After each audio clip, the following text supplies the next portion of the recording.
Assalamu alaikum dear student, welcome to my channel Med Learn Hub।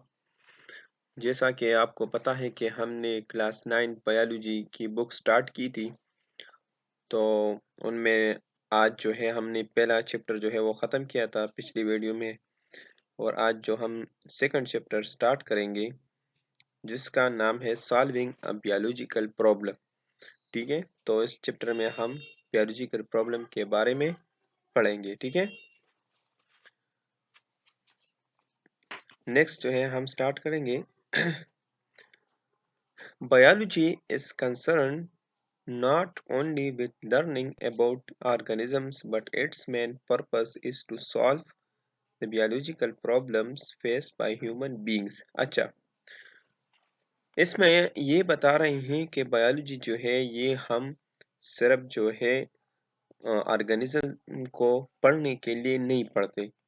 सही है, देखिए हम सिर्फ ये नहीं पढ़ते कि ऑर्गेनिज्म क्या है, सेल क्या है, इनकी फंक्शन क्या है, ठीक है, कि एनाटॉमी क्या है। हम बायोलॉजी सिर्फ इसके लिए नहीं पढ़ रहे हैं, बल्कि हम उनको बायोलॉजी की जो मेन पर्पस है वो है solve the biological problem.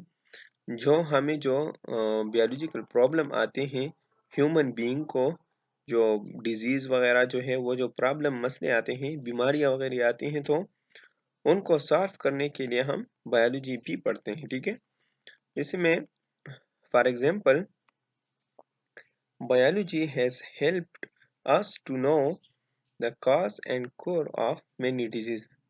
For example यानी बायोलॉजी जो है ये मदद देता है किसमें, काज एंड कोर मेनी डिजीज। ठीक है, जो डिजीज काज होते हैं और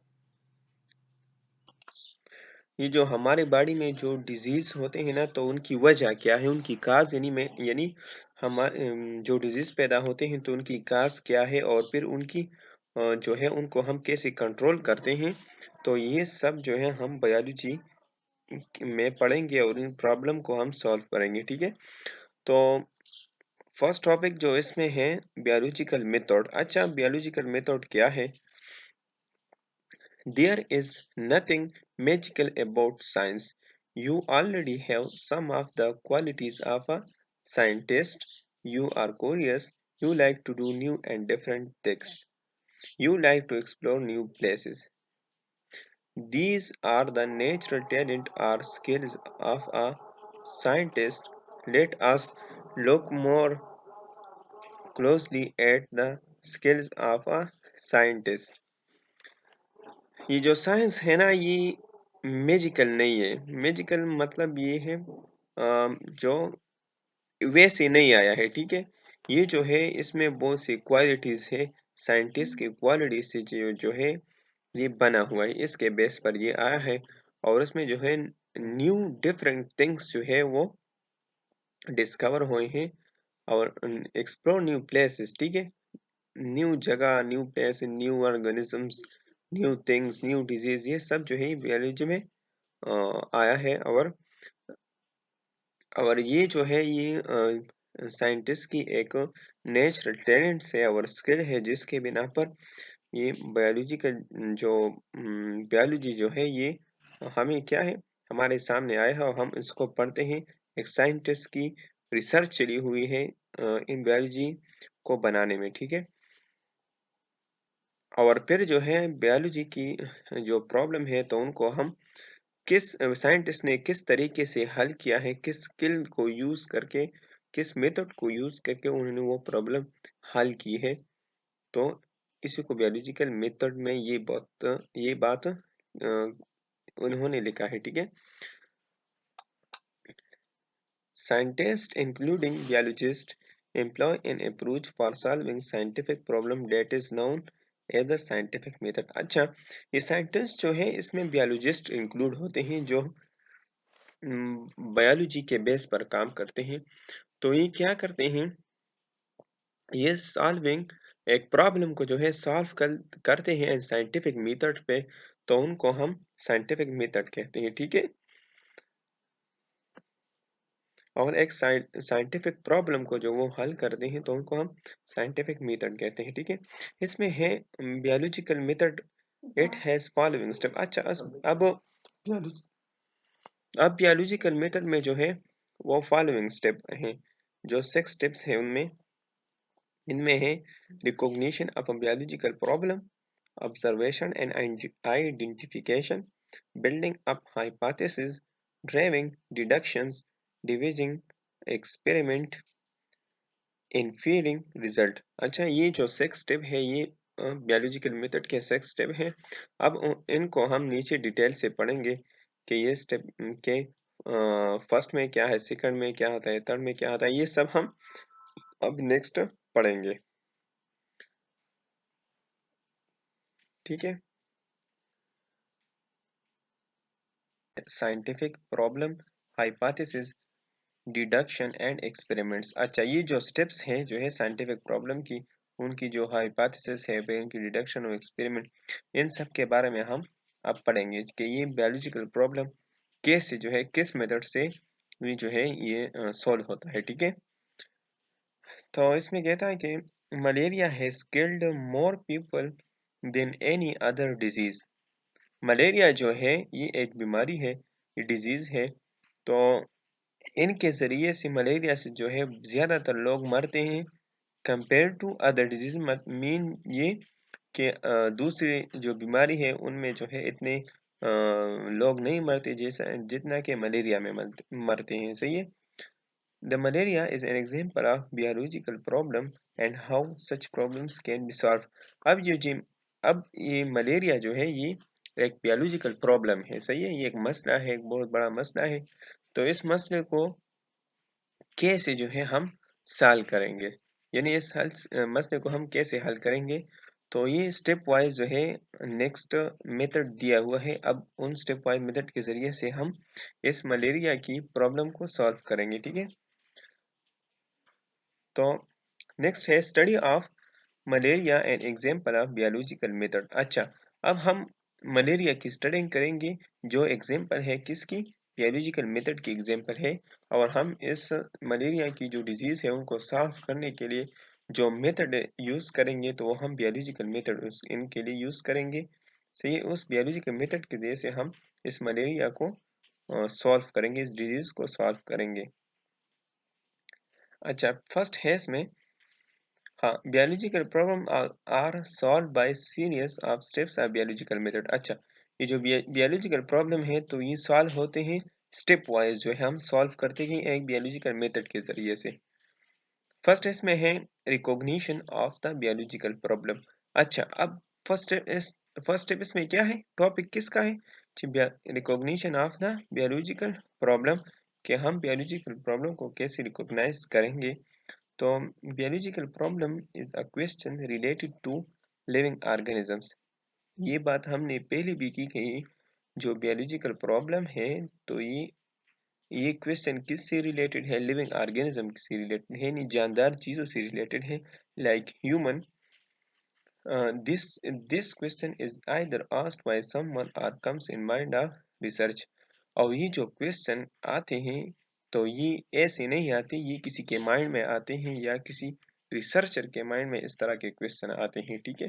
तो फिर हम उस क्वेश्चन को रिकॉग्नाइज करेंगे, उनको पहचानेंगे कि ये क्वेश्चन क्या है और हम किसके बेस पर ये प्रॉब्लम जो है ये किसकी बेस पर है और कैसे से हम क्वेश्चन कैसे करेंगे और हम वो क्वेश्चन जो है वो किससे रिलेटेड है और कैसे हल करेंगे। पहले हम रिकॉग्नाइज करेंगे, ठीक है, उनको पहचानेंगे कि कौन सा प्रॉब्लम है। ठीक है।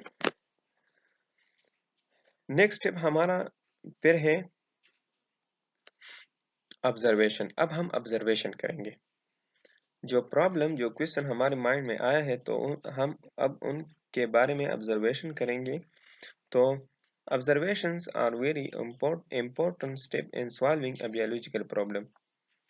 ये तो जाहिर सी बात है कि जो ऑब्जर्वेशन है, जो जो कुछ हम देखते हैं, जो देखने से जो नॉलेज हमें मिलता है, तो इतना नॉलेज जो है वैसे जो है orally नहीं मिलता। जब हम देखें एक चीज़ को तो फिर हमें वो चीज़ समझ आ जाती है। तो इसी तरह जो है ये जो ऑब्जर्वेशन है ये बहुत इम्पोर्टेंट स्टेप है इन प्रॉब्लम को सॉल्व करने में। Observation are made by five senses of vision, hearing, smell, taste and touch। अब ये ऑब्जर्वेशन जो है ये 5 सेंसेस से बना हुआ है। 5 सेंसेस मीन कि हम ऑब्जर्वेशन किस तरीके से करेंगे, कौन कौन सी सेंस हम यूज करेंगे। तो उसमें है विजन, विजन क्या है, हम जो आंखों से देखते हैं। हेयरिंग, जो हम कानों से जो सुनते हैं। स्मेल, जो हम स्मेल करते हैं, हम जो नाक से उनकी जो बू है उनको हम स्मेल करते हैं। टेस्ट, जो हम अपनी टंग के ज़रिए से टेस्ट टेस्ट करते हैं, यानी ज़ुबान के ज़रिए से जो चीज़ हम टेस्ट करते हैं, खाने की चीज़ हो। एंड टच, और जो हम टच करते हैं, जो चीज़ हम टच करते हैं। तो ये 5 सेंस जब हम यूज़ करेंगे, तो इन 5 सेंसेस जो हम यूज़ करेंगे, तो इसके बेस पर हम ऑब्जर्वेशन करेंगे, ठीक है। Observations are of 2 types. अब ऑब्जर्वेशन की 2 टाइप्स है। एक है क्वालिटेटिव ऑब्जर्वेशन, मयारी ऑब्जर्वेशन, ठीक है, which are based on some quality or characteristic। अच्छा, ये जो क्वालिटेटिव ऑब्जर्वेशन है, तो ये बेस है किस पर, एक मयार पर, और एक या कैरेक्टरिस्टिक मतलब की हैसियत के बेस पर है, ठीक है। Quantitative observations which are based on, अच्छा, ये जो क्वालिटेटिव ऑब्जर्वेशन है, तो ये इसकी बेस क्वालिटी पर होता है। मीन्स ये कि हमने जो काम किया, ये हमने ऑब्जर्वेशन जो किया, ये अच्छा किया, बेहतर था या बेहतर नहीं था, इसकी बेस पर हम करेंगे। और दूसरा जो है क्वांटिटेटिव ऑब्जर्वेशन, और दूसरा क्वांटिटेटिव मतलब मिकदार में कितना है, ठीक है, काउंट करेंगे हम इसको। Which are based on measurable value, किसकी बेस पर, मेजरेबल वैल्यू। मैंने आपको कहा ना कि हम इसको काउंट करेंगे कि हमने कितना ऑब्जर्वेशन किया। Quantitative observation being measure are in variable and can be expressed in term of number, so are more accurate। इसका मतलब ये है कि क्वांटिटेटिव ऑब्जर्वेशन में हम ये करेंगे कि हमने 20% जो है ये ऑब्जर्वेशन की, हमने 30% ऑब्जर्वेशन की, या हमने 99% ऑब्जर्वेशन की, हमने 100% ऑब्जर्वेशन की। जो हम ये नंबर देते हैं, तो इससे हमें करेक्ट पता चलता है कि हमने कितनी परसेंटेज में ऑब्जर्वेशन की है, ठीक है। तीसरा है फॉर्मुलेशन ऑफ हाइपोथेसिस। अब हम हाइपोथेसिस कैसे बनाएंगे। हाइपोथेसिस क्या है। Hypothesis is a statement that may prove to be the answer of the biological problem under study.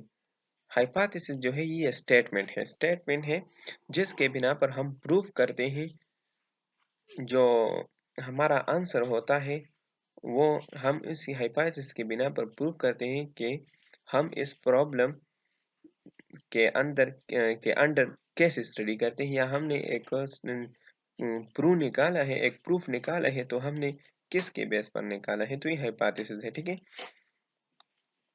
Hypothesis is a tentative explanation of the observation that might be true. Hypothesis जो है ये true भी हो सकती है, false भी हो सकती है।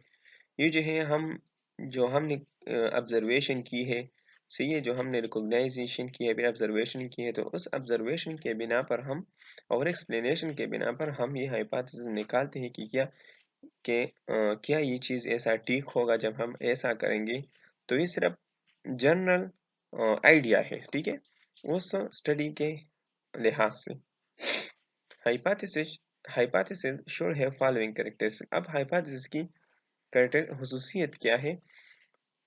It should be a general statement, ये एक जनरल स्टेटमेंट होता है, ठीक है। It should be tentative idea, यानी जी ये एक आइडिया हमारे माइंड में आ जाता है, इसके बेस पर होता है।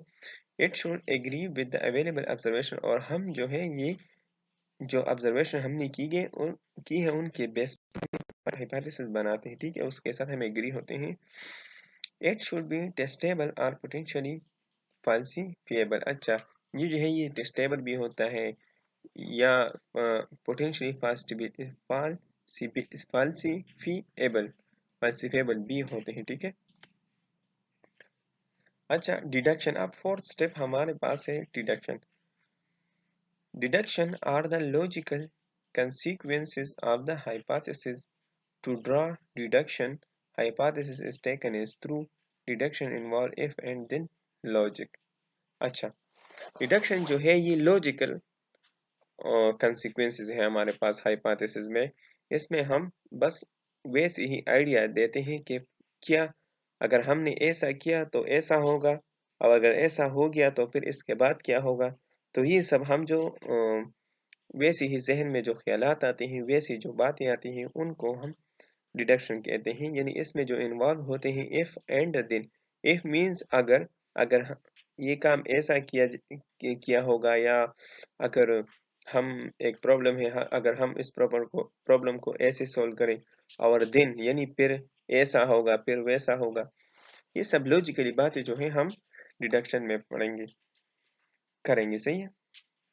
नेक्स्ट हमारे पास है एक्सपेरिमेंटेशन। अब एक्सपेरिमेंट कैसे, हमने ऑब्जर्वेशन भी कर ली, हाइपोथेसिस भी निकाली, डिडक्शन भी निकाली। हम इसको एक्सपेरिमेंटली प्रूव करेंगे कि ये जो हमने जो प्रॉब्लम है, ये हमने इसके ज़रिए से हम प्रैक्टिकली हम इस पाथवे के ज़रिए से हमने सॉल्व करनी है। तो इसमें क्या कहते हैं कि it is the most important step of biological method. ये क्या है, ये भी जो है मोस्ट इम्पॉर्टेंट स्टेप है किसकी, ये बायोलॉजिकल मेथड की। ठीक है। Experiments are performed to prove if hypothesis is true और not.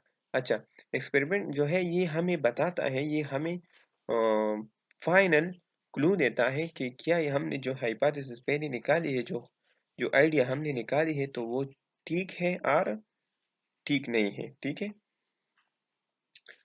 The deductions drawn from the hypothesis are subjected to rigorous testing through experimentation.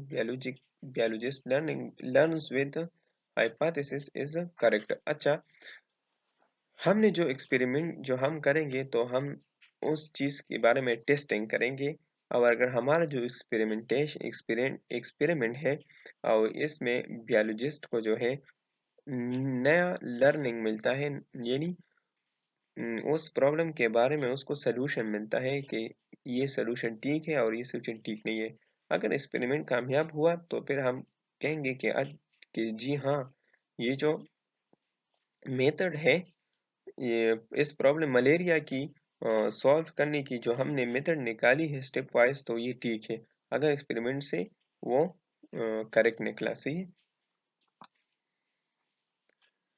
Six number हमारे जो आखिरी है वो है समराइजेशन ऑफ द रिजल्ट। अब हम रिजल्ट के पास आएंगे कि अब रिजल्ट क्या निकला एक्सपेरिमेंट के बाद। The biologist gathers actual quantitative data from experiment. This idea arranged to draw result. अच्छा, जो हमने जो एक्सपेरिमेंट निकाली है, तो उससे जो बियोलॉजिस्ट है वो क्वांटिटेटिव यानी कुछ कुछ परसेंट जो है वो डेटा निकालता है, और एक ही जगह पर करेक्ट करता है, फिर हम उसको जो है रिजल्ट कहते हैं। वो उसे उसके उससे बायोलॉजिस्ट जो है वो एक्सपेरिमेंट से रिजल्ट निकालता है आखिरी स्टेप में, फिर हमें पता चलता है कि ये मेथड ठीक है या ठीक नहीं है। इसमें है जो साइंटिस्ट ने जो रिसर्च की है, जो मेथड की है, जो बायोलॉजिकल मेथड की है मलेरिया की प्रॉब्लम को सॉल्व करने के लिए, तो उनमें ये जो रेड कलर आपके सामने नज़र आ रहा है, ये कुछ क्लू है, तो हम इसको पढ़ेंगे। Symptoms of malaria. अब हम जो उसने जो एक्सपेरिमेंट वगैरह जो भी की है इसकी सर्च मेथड के बारे में, प्रॉब्लम को सॉल्व करने के बारे में, तो उनको ये चीज़ें सामने आई है। जो सिम्टम्स ऑफ मलेरिया है, जो मलेरिया की बीमारी अब अगर किसी को लगे तो उनमें क्या क्या सिम्टम आ सकते हैं। The patient of malaria feels very chill and cool. जो मलेरिया की जो पेशेंट है, जो मरीज है, तो उनको जो है वो बहुत चिल होता है, बहुत कूल मिजाज, मतलब बहुत ठंडा होता है। ठीक है। His temperature rises above normal value of 98.6 Fahrenheit। और इसकी जो टेम्परेचर है, तो ये वो राइज होता है, यानी ज्यादा होता है 98.6 फारेनहाइट से। ठीक है। ये नॉर्मल 98.6 जो है ये नॉर्मल टेम्परेचर है, तो उससे इसकी टेम्परेचर ज़्यादा होती है, और जब टेम्परेचर ज़्यादा हो जाती है, तो पेशेंट जो है अपने जिस्म को कूल कूल सा फील करता है। The patient suffers from headache and has feeling of Nazia. जो पेशेंट है, तो जो मरीज है, तो उनको सर दर्द होगा, और उनको जो है सर चकराना जो है वो आएगा। ठीक है। After some time the person begins to sweet feels better. अच्छा, सम टाइम के बाद जो है इस पर्सन से जो है वो स्वीट्स फील्स बेटर बेटर करेंगे, से स्वीट जो है वो जो है फील्स करेंगे, उनको स्वीट आएंगे।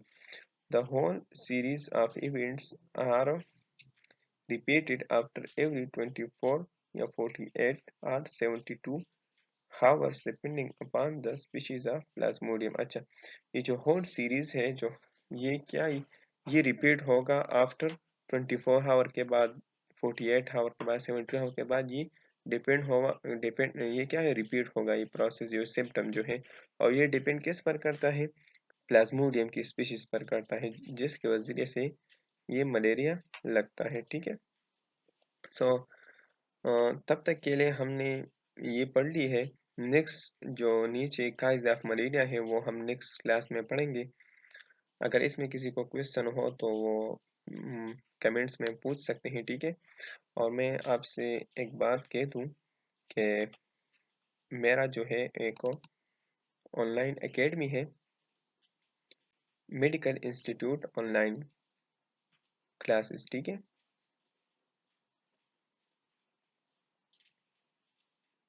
मेडिकल इंस्टीट्यूट ऑनलाइन क्लासेस, अगर किसी को